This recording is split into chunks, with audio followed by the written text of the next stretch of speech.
welcome back. All right, it is time to check in with our best friend, Tom Turton, who is live from the Resource Center this morning. Good morning, Tom. How's it going out there? Good morning. It's going fine because anytime I come here, I learn something new, and I figure that's in the plus column. You're right. I'm at the Resource Center. I'm with your disability rep, Roy Rickstra. Good to see you, Roy. Good to see you, Tom. We're gonna talk a little bit about one of your areas of knowledge. Yeah. And that is Medicare. Yep. And there's changes. Yep, that's correct. I wear a couple different hats here, so I do Yep. your disability stuff, Sure. help folks with their Social Security disability. I'm also a licensed Medicare agent. Okay. For me, it was a continuation of services. My clients become eligible for Medicare. They have lots of questions, so I'm a licensed Medicare agent to help guide them through that process as well. All right. Why don't we guide folks through the process? Anytime I hear there's change in something, I drop back, and it's like I'm ready to go on defense all of a sudden. Yeah, so some of the changes are good, some of the changes aren't. Some of them are what we would normally expect, and that's our first slide today. The Part B premium, what you pay monthly for your Part B physician's coverage, is going to increase, no big surprise there, Right. From $185 to somewhere around $200. So right now there's a projection, $206.50. Hasn't finalized yet, will sometime in the fourth quarter of the year. Okay. They'll put a definite number on that. It's usually pretty close. I expect it'll be something like that. Let me ask you this. Is that a locked-in number, or is it based on how much Social Security you receive?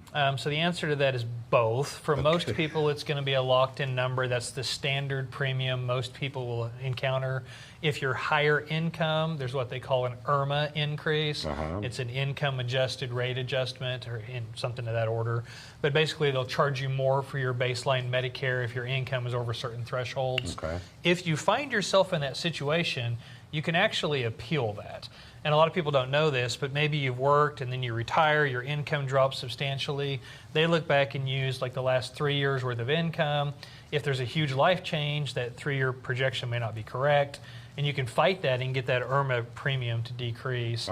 You might give me a ring if you encounter that or you have that problem.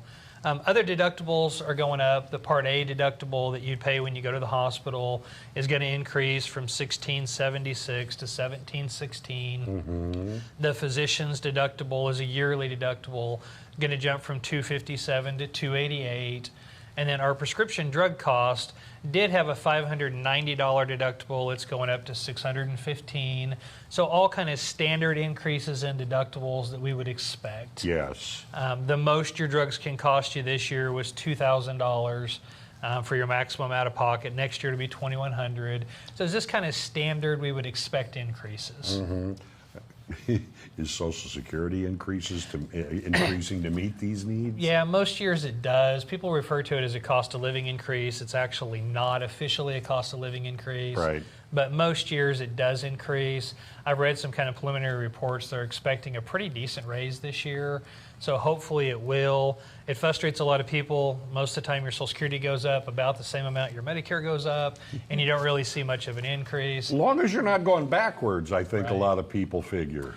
So some things are getting better. I mean, vaccines for folks that are on Medicare are going to continue to be free. Insulin's capped at $35. That's a big deal. Yeah, it is. Also, the government is directly negotiating drug prices with some of the pharmacies right now, or the prescription manufacturers. And so some drugs that are very common out there and very expensive, like our Jardiance, our Eliquis, our Xarelto, our Inesto, Enbrel, those kind of things, we anticipate there's going to be better price points on those in the near future. And while it doesn't relate to us here in Missouri just yet, they are working to streamline the prior authorization process for folks that take some more complicated drugs. So hopefully things will get better, this year and continue into next. Well, let me ask you this. If you are seeing these increases and it's making you go like this, is that a point where you need to come and see someone like you? Yeah, I mean, I can't change the Medicare rules, but we can certainly make sure you understand them. And that brings us to this. They put in a Medicare prescription payment plan in past years. And that's basically where you take the cost of your medicine for the year, and I hate to use the word finance it, but they break it out into payments, so you make a monthly payment instead of getting that sticker shock all at once when you go pick up. Yeah. So, you know, one way you can kind of help with your finances, if you have somebody that understands the program to help you understand it better. People want to talk to you. How do they do that? Well, they can give us a ring here at the Resource Center, and we're going to use the 882-1800 number for the insurance side of what I do. So, you know, give me a ring. It's real important that you talk to somebody this time of year. Some companies are dropping benefits, networks are changing, formularies change every year. What you had going in 2025 may not be the best option for 2026. Real important you talk to somebody. Starting October 15th, I'm free, would love to meet with you. There you are. You can give them a call right here at the Resource Center. Back to you guys. All right, thanks so much, Tom.